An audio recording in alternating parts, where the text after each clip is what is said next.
kind introduction. And I will tell you that I'm a little nervous about being up here today, only because I think surely this group is tired of me by now. But I will say I am not tired of all of you. And of all the events that you get to go to in the Republican Party, this is absolutely one of the best. And I commend everyone that works so hard to have these wonderful things to auction off. I'm very proud to be here today with my female colleagues in the State House.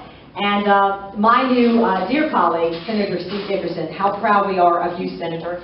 And the Senator represents everything I love about the state legislature, because he actually works for a living outside of the legislature. And so when he gets up and slips out, he has already forewarned me he has an appointment to take care of someone's health. So we're glad that you can be here for a little bit. You know, as I was preparing my remarks today, I couldn't help but remember a story that I had read when I was sworn in this past time. Chief Justice Wade gave me the book. It was the story of Captain Charles Plume. And I'd like to share a little story about Captain Plume with you this morning. He was flying an F-4 fighter jet over Vietnam in May of 1967.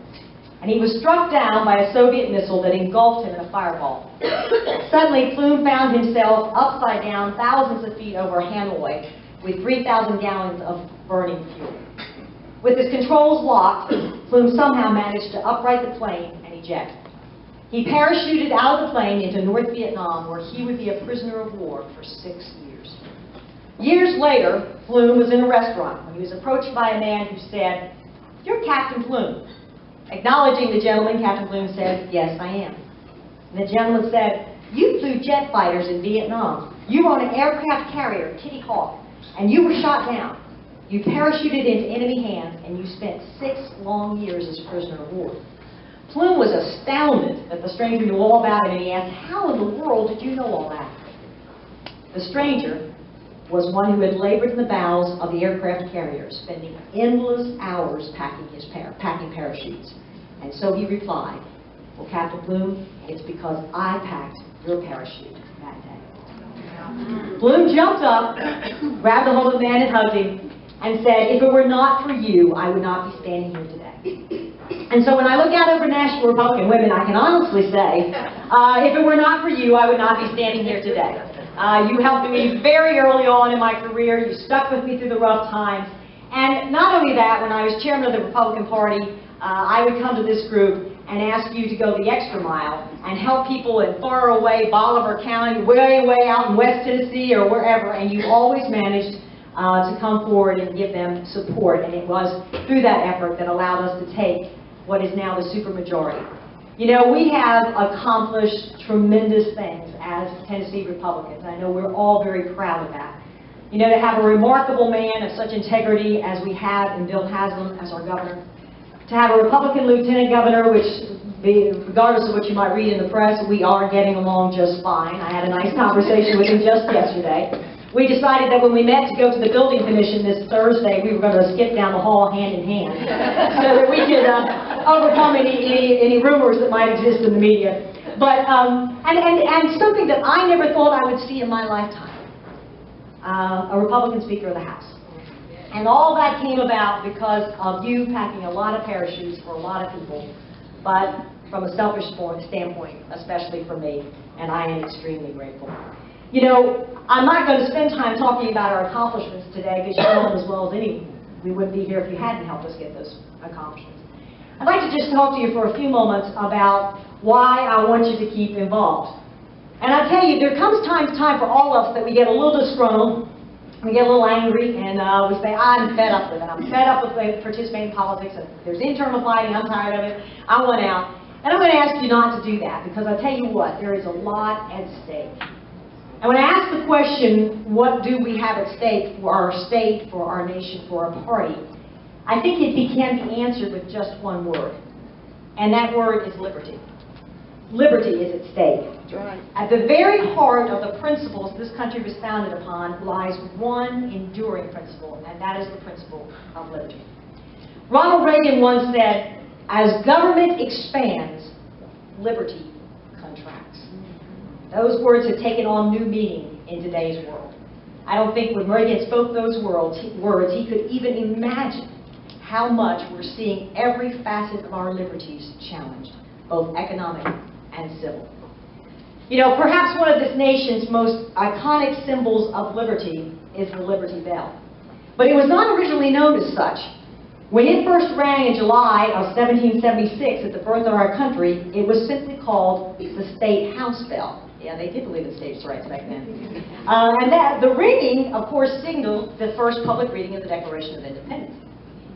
But underneath the Liberty Bell is inscribed this motto: proclaim liberty throughout the land. And that became the rallying cry for the Patriots.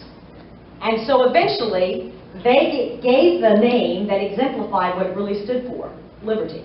They called it the Liberty Bell. And I think that metaphor is especially apt today. With Washington, D.C. out of control, it seems like our liberties are constantly under threat, whether it be raising taxes, an ever-expanding federal government, or just a disregard for the founding principles of this country. You know, from time to time, we refer to the Republican Party as a tent. And there's discussion among us from time to time. Do we let certain people in the tent? Do we kick certain people out of the tent? And you've heard those arguments. And I sometimes have to sit back and think to myself, we're missing the big principle, the big point here. It's not so much who's in or out of that tent, but it's what's holding that tent up that we can never lose sight of. If you look at a tent, it's held up by posts or poles, am I correct? And I think those poles represent certain things that our party stands for that we can never allow collapse. That's right. Because if we ever let those principles collapse, if we forget them, then it won't matter who is in or out of that tent, it is going to collapse. And so I'd like to share just briefly with you what I think are the three most important poles or tenets of our party. And some of these things I think you've probably heard from me before, but you know what? They never go out of style. They're as important now as they were when the Founding Fathers founded this nation. And by the way, if you haven't had an opportunity to go back and read Thomas Jefferson, please do. It's an excellent book. And you know how much I love history. And when you read the Founding Fathers and what they stood for in this party, they didn't always get along. Right? And they had some pretty sharp words for one another. And I've read through what Hamilton, now all these people said, but you know what? Even with all that disagreement, they stood for certain core principles in the founding of this nation, and they never lost sight of them. And we need to be as ever diligent as well today. You know, as our party expands and grows, it won't be as homogeneous as it once was. You know, when I was first elected to the State House, not only was I a lowly freshman Republican, but even worse than that, I wasn't an East Tennessee Republican, okay? So which means, loud and clear, being the only Middle Tennessee Republican, I was never going to be in leadership, because you had to be an East Tennessee Republican to be in Republican leadership. It was just, you know, that was the deal back then. But you know what, they all kind of looked alike. And now when I look out over my caucus, 70 members strong, and I have been in every one of my members' districts, not once, more like 4, 5, 6 times. I haven't just gone in and done fundraisers with them. I've walked the doors with them. I've done as much as I can for every one of my members. And I will tell you, this is a diverse state. What someone that concerns about in inner city Nashville is not going to be the same concern in Johnson City.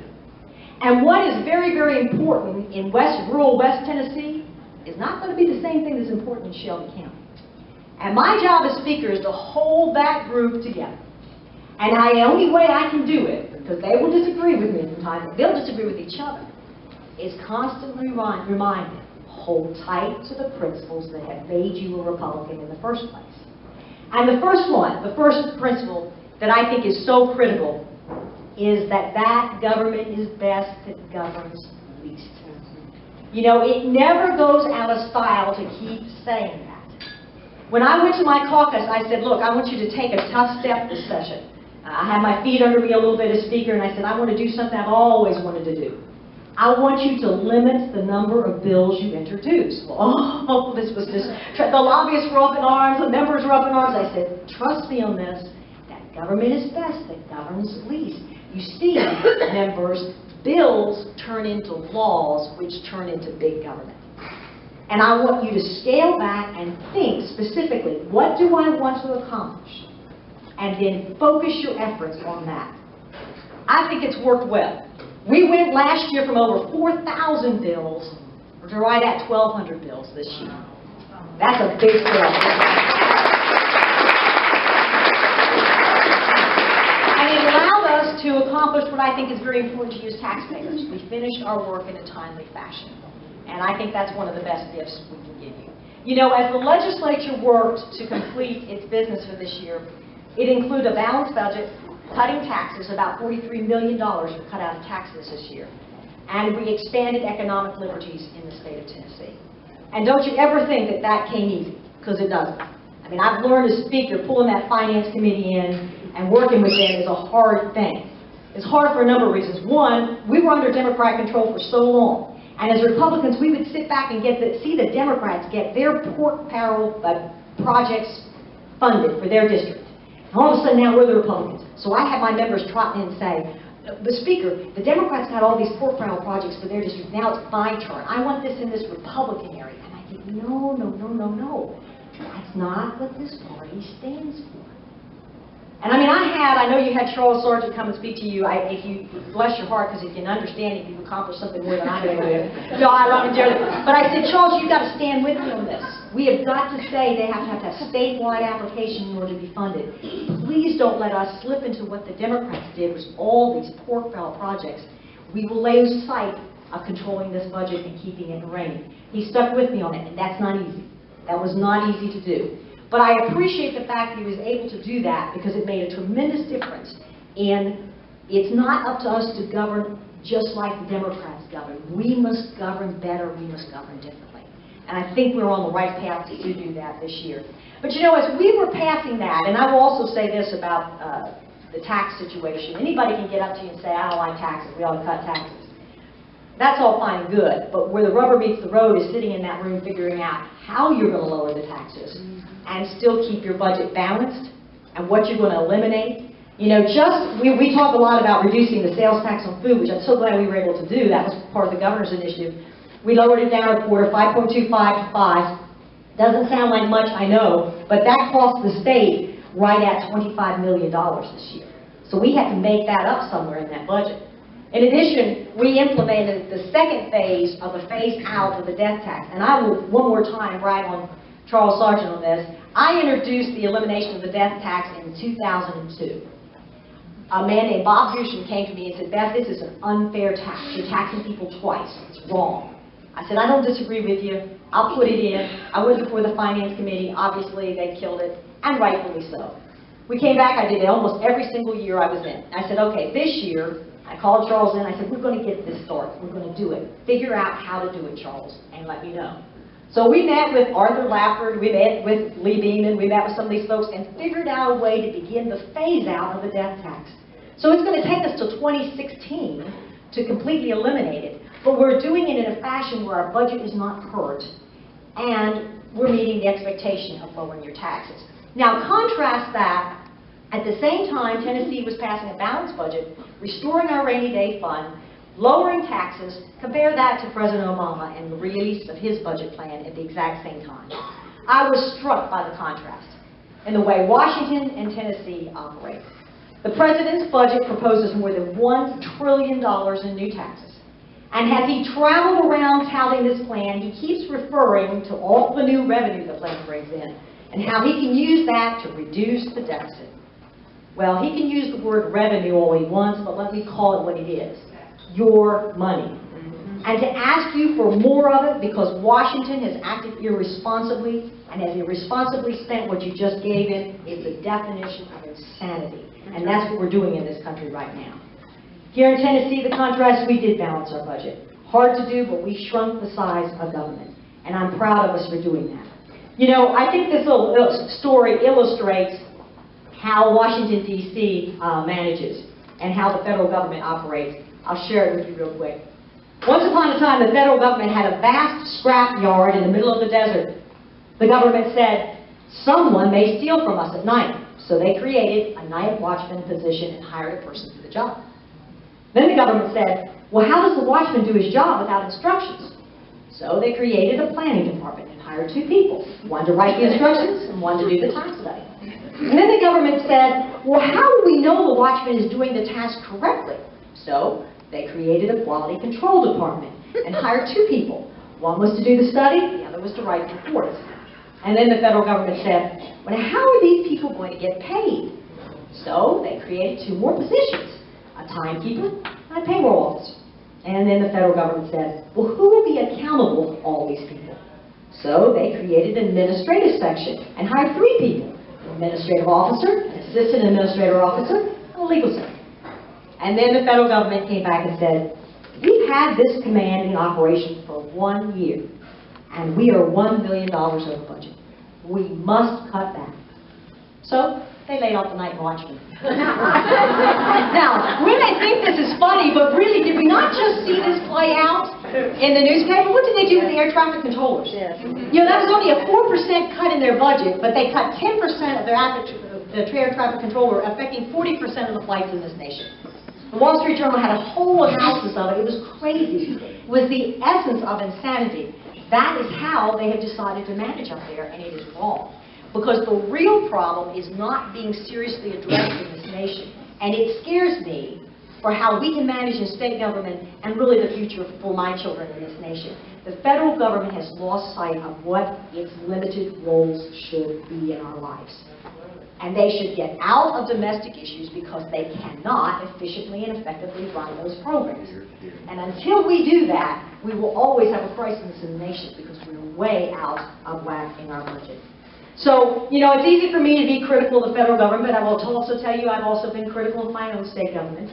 And as Speaker, it hasn't always been easy to ask members to do some changes. One of the things I did when I came in as Speaker, I said, look, I'm going to really look at the workflow in the General Assembly. And I said, you know, we have some committees, like, for example, Agriculture Committee that has 9 or 10 bills every year, and then I've got a Judiciary Committee that's got over 300 bills. And so at the end of session, you have marathon sessions where Judiciary is meeting for 6, 7, 8 hours to try to finish up. And Commerce has been, Agriculture has been out for 4 or 5 weeks. I said, there ought to be a better way to manage the workflow. And so we really analyzed the committee structure and changed it a little bit. Difficult to do because it meant some members lost the committee chairmanship, but I really think it was evident to that at this past session that every committee was timing and finishing up on the same note, and I think that's a good thing. You know, I don't think people say to me all the time, hey, doesn't it really bug you to be criticized? And I think, you know, the answer is no, it really doesn't. I mean, I think that is the role of citizens, to be ever critical of government. We should never trust government, ever. And you know what, I think to myself, you know, we took some slams, you know, we took a little slam on the issue of ghost voting. Remember when they nailed us, that sometimes members would reach over and vote for someone else? And unlike Congress, if you ever see Congress, they pan the audience. There is no one sitting there listening. I mean, Lamar's up there talking to himself. There is no one in there. That's right. We, on the other hand, at the state level, are required to be in the chamber when the session's in. And so what happens is members get up and walk around, and so they say to their colleague, hey, vote for me. You know, vote me yes on this. I'm going to the bathroom, or I'm going to my office, whatever. We got criticized in press, and you know what? I thought, you know what? It's a legitimate criticism. And so I said to my members, you know, we're going to stop this practice. Oh, that didn't go over well at all. I said, really, it doesn't behoove us. It doesn't set the right image. I want everybody to vote their own machines, and I'm going to have Joe McCord, my chief clerk, lock your machine. If you're not at your desk, your machine's going to be locked. The other thing I said is, you know, it's not right that members here that live a certain mileage outside the Capitol receive allotment for hotel rooms. That's wrong. And I know you're paying taxes on it, and I know you see it as part of your compensation, but the bottom line is it doesn't pass the smell test, and we're going to eliminate it. And I was proud that my members, although occasionally when kicking and screaming, they got it. They knew that they needed to do the right thing, and they've done that. You know, are we finished? No. There's always more ways we can improve the process. Last week I sent out a letter. I want us to have a better control of the budgetary process. And so I've decided in the House what we're going to do next year. I've contacted all my committee chairs. I said I'm going to have the research analysts get ready to do this. I want every subject matter committee to review that department's budget. My commissioner's back there's going, oh no. But I really think that if you have the Department of Education, instead of just going to Finance Committee, let's have the Department of Education's budget come before the committee on a match-up between what our goals and objectives are in education and where the money is being spent. And I think that will be a better way for us to function in the future. I'm open to any ideas and suggestions, and this group has never been timid to give them to me, so I appreciate it. So, first poll is government should be limited. The second poll is really that regulating the lives of Americans and Tennesseans really does stifle the economy. You know, a recent poll was conducted, and it indicated that 70% of Americans say that their economic prospects have been better than that of their parents. But here's the clincher. Only 33% of them believed that that would be true for their children. The American dream is at stake. Think about it. When those polled were asked, what do you attribute that blame to? What's making you feel that about your children? The answer was not big business or unions or educators. The answer? Government. The truth is, Americans haven't lost faith in America. They have lost faith in those that are leading it. You know, when in Tennessee, we took the opportunity to roll back regulations and actually take laws off the books. And my research analysts over the summer months review every part of the code that fell under their jurisdiction. And we came up with 104 laws that we eliminated from books this year. And I think that's a good thing. I mean, when was the last time you heard the federal government get together and say, you know what, we're going to eliminate some laws? You don't hear that very often, and we should hear even more of it. We're going to continue to review the laws that we have in place, because we realize that they actually slow the economy if they do not increase it. You know, all of you know how much I love Allie, and you guys have been with me since she was born, and she's now a freshman in college, hard to believe. She's majoring in business, she thinks, and when I was out there for a parent orientation, or parent weekend, I went up to her business professor because I thought, well, you know, I can speak this jargon, that's where I'm from, and I said, well, what are your overall goals and objectives for introduction to business, which my daughter was in. And he said, well, it's really easy. It's the same goal and objective for the overall Department of Business here at the University of Colorado. It is to teach the next group of business owners that they should minimize financial profit and maximize social consciousness and good. And you know, I was stepped back and I said, what? So repeat it again. And I bit my tongue because you certainly don't want to embarrass your daughter. It's easy enough to do that as it is.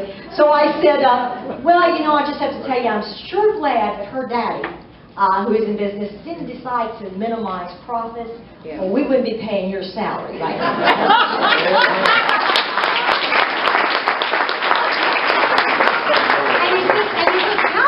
Our professors of our major universities have this kind of attitude? And I'll answer it for you. The President of the United States. Yeah. It's exactly how Barack Obama feels when he says you didn't build this. It's exactly how he has set a mindset that somehow profit is a dirty word. And that we shouldn't want to make a profit. You know, here's the story of one of our great Tennesseans, a personal friend of mine, Fred Smith. He's the founder and CEO of FedEx. And Fred Smith and his company have been wildly successful doing what the federal government has failed to do, which is deliver the mail. Last year, the U.S. Postal Service suffered a $15.9 billion loss. Meanwhile, in Tennessee, FedEx employs over 300,000 people, has 90,000 trucks, has over 600 planes. Total revenue for the company last year was $11 billion. Now, all of this really translated into economic activity that ensures that people have jobs, that they can provide for their families, and they can prosper. Economic liberty at work. But in today's federal environment, Fred Smith said it would not be possible to start a company like FedEx. In March, Smith told Fox News that his company, started in 1971, is a creature of the government getting out of the way of business. He said, and I quote, "I don't think there's any question about the fact that it's much more difficult to start an industrial company today. The regulatory environment is just too tough." You know, our party knows it is business, not government, that is our state and nation's economic engine. And we as a party need to keep committed to keeping regulations at a minimum in people's lives. And the last little point that I think holds our tent up, and I will finish with this one, is that furthering liberty is a founding principle and it requires your ever diligent support. You know, Democrats will tell you that government programs are what make America great. And you know that's not true. What has made this country great is average people doing extraordinary things. The average among us pursuing their lives, caring for their families, and building their careers and businesses. So I encourage you, as you have, inviting friends to be with us today. Talk to your friends. Tell them what this Republican Party stands for, that it is the party that has been and will always be the party that stands for the principles that speak to the very core of who we are as Americans. Ask them to get involved. Continue to give of your time and talent and resources, even when you feel burnt out. Because remember what Ronald Reagan said, when those who govern do too little, when those who are governed do too little, then those that govern can and will do too much. You asked me when I was speaking today, I wanted to talk to you a little bit about how much I appreciate, and just a final remark here, Senator Dickerson, Senator Hale, here in Davidson County. I just am so proud to have them as my colleagues. I'm proud of all my female colleagues that are here today. These folks are really making a difference. And I thank you, because this group right here financially supported every one of them. And I tell you, you can be proud of that financial support, because they're doing an excellent job. You asked them to scale back the size of government, they did. You asked them to lower your taxes and balance the budget, they did. You asked them to regulate less, and they have done that. And so you can be very, very proud.